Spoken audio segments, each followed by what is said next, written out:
Assalamualaikum warahmatullahi wabarakatuh.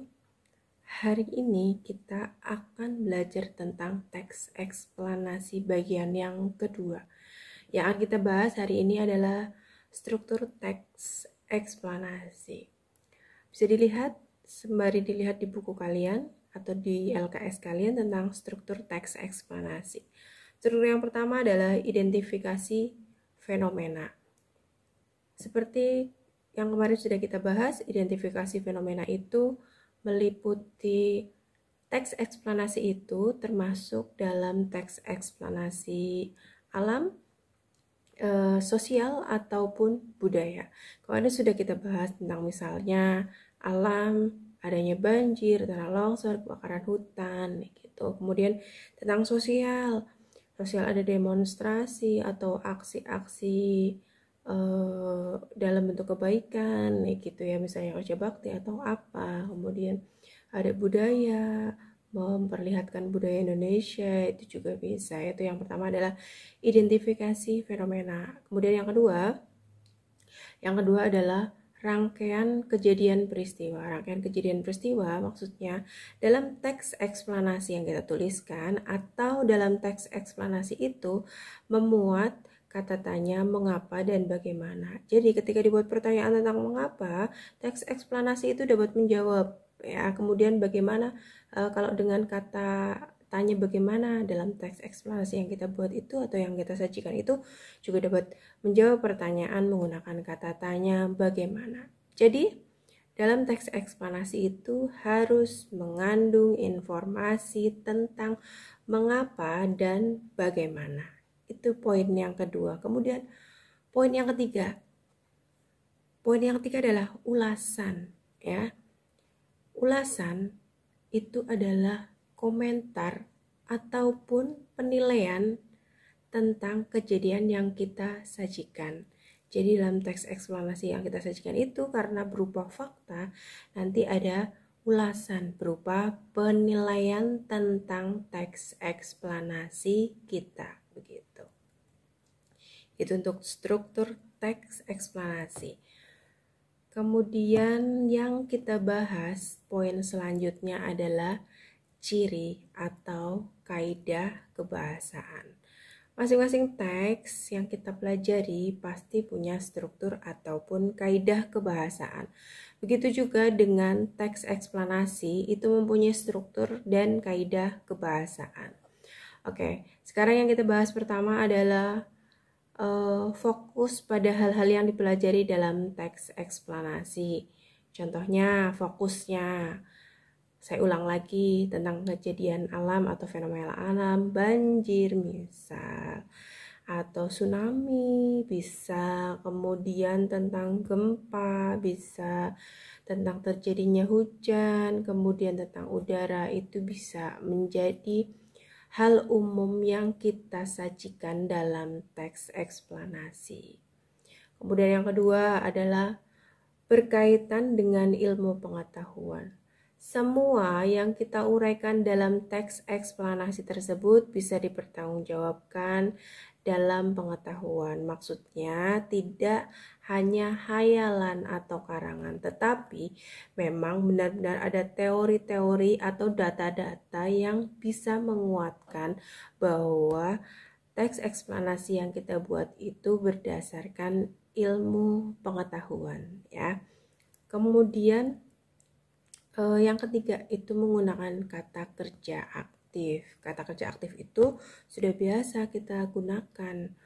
Kemudian yang selanjutnya adalah menggunakan kata atau konjungsi kausal. Konjungsi kausal itu seperti jika, kemudian ada bila, kemudian ada kata kemudian.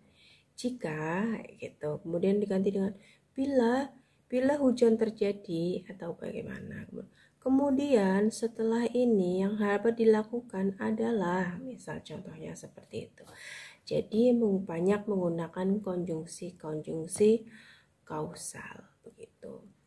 Terus selanjutnya menggunakan kalimat pasif. Ya, ada kalimat aktif, ada kalimat pasif. Terus selanjutnya itu dapat dibuktikan kebenarannya.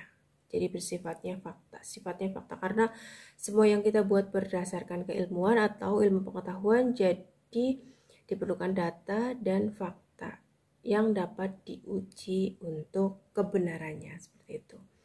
Yang terakhir adalah ditulis atau disajikan dengan seksama atau dengan bahasa yang indah atau komunikatif. Itu untuk kaidah kebahasaan. Poin selanjutnya ini pola pengembangannya. Seperti yang kemarin sudah dijelaskan ya, pola pengembangannya itu ada sebab akibat. Kita ceritakan sebab-sebabnya dulu, kemudian di akhir kita ceritakan akibatnya. Di video kemarin sudah saya jelaskan misalnya tentang banjir. Sudah dijelaskan apa yang menyebabkan banjir. Ya, buang sampah sembarangan, saluran air yang tidak teratur atau tidak lancar mengakibatkan banjir ataupun banjir bandang, seperti itu. Jadi ada proses-proses yang harus dilakukan dalam teks eksplanasi atau dalam penyajian teks eksplanasi, begitu.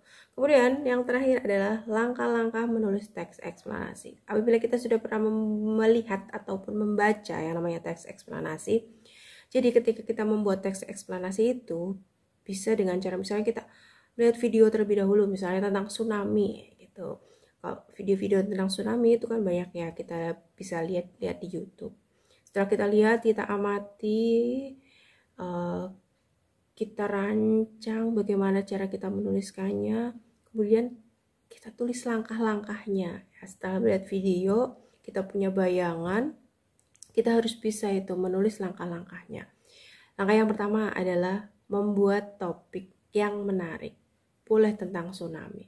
Kalian buat topik tentang tsunami yang semenarik mungkin ya. Dibuat secara menarik, kalau sudah kita tinggal membuat kerangka karangan. Dia sama ketika menuliskan karangan bentuk apapun maupun narasi, eksposisi, argumentasi, persuasi, itu juga semuanya butuh kerangka karangan. Dalam kerangka karangan kita harus menuliskan poin-poin yang penting yang akan kita uraikan, yang akan kita tuliskan dalam paragraf yang akan kita buat, seperti itu.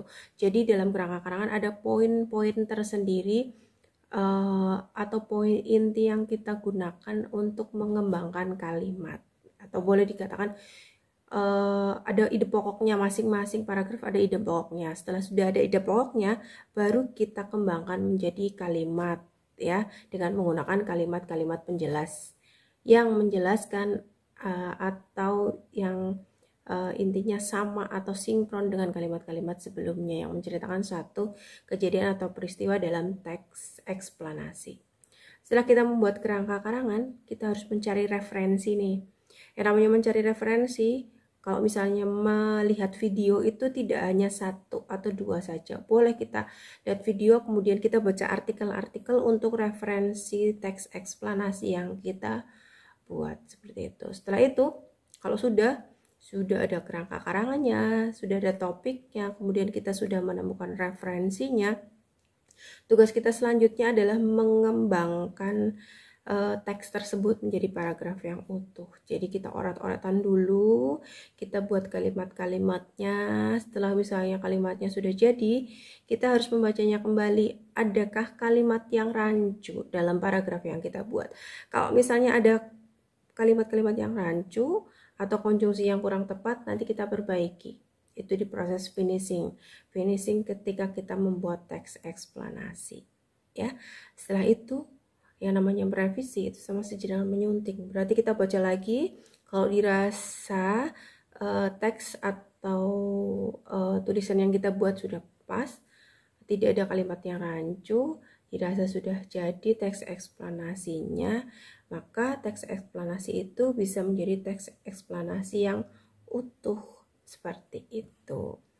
Nanti mungkin kalian bisa melihat contoh-contoh teks eksplanasi di internet ya, bisa. Kemudian untuk kejadian-kejadiannya kalian juga bisa melihatnya di YouTube. Mungkin bagaimana Misalnya terjadinya tsunami, zaman dahulu mungkin tsunami Aceh bisa, kemudian terjadinya banjir bandang atau tanah longsor itu juga bisa. Kalian bisa lihat video-videonya di YouTube, kemudian kalian cari referensi-referensi di artikel, kalian cari di internet. Setelah itu apa yang kalian lihat di YouTube dan yang kalian baca misalnya di artikel itu bisa kalian jadikan sebagai sumber referensi ketika menuliskan teks eksplanasi. Jangan lupa ketika menuliskan teks eksplanasi itu isi teksnya harus bisa menjawab pertanyaan mengapa dan bagaimana. Jadi ceritanya harus panjang, ulasannya harus panjang, semuanya bisa dijelaskan secara ilmiah atau sesuai dengan ilmu pengetahuan. Seperti itu. Oh ya, mungkin untuk teks eksplanasi bagian kedua ini hanya itu yang bisa saya sampaikan. Nanti untuk teks eksplanasi ataupun contoh videonya nanti bisa saya share kembali setelah ini, ataupun kalian bisa belajar secara mandiri untuk melihat YouTube atau referensi-referensi yang lain tentang teks eksplanasi. Kalau jika dirasa perlu untuk kita ulas kembali, nanti kita bisa ulas kembali di Google Classroom. Seperti itu, tetap semangat belajar. Jangan lupa untuk selalu membaca agar pikiran kita dapat bertambah luas dalam pengetahuan. Sekian dari saya, tetap semangat belajar, jaga kesehatan. Wabillahi taufiq wal hidayah. Wassalamualaikum warahmatullahi wabarakatuh.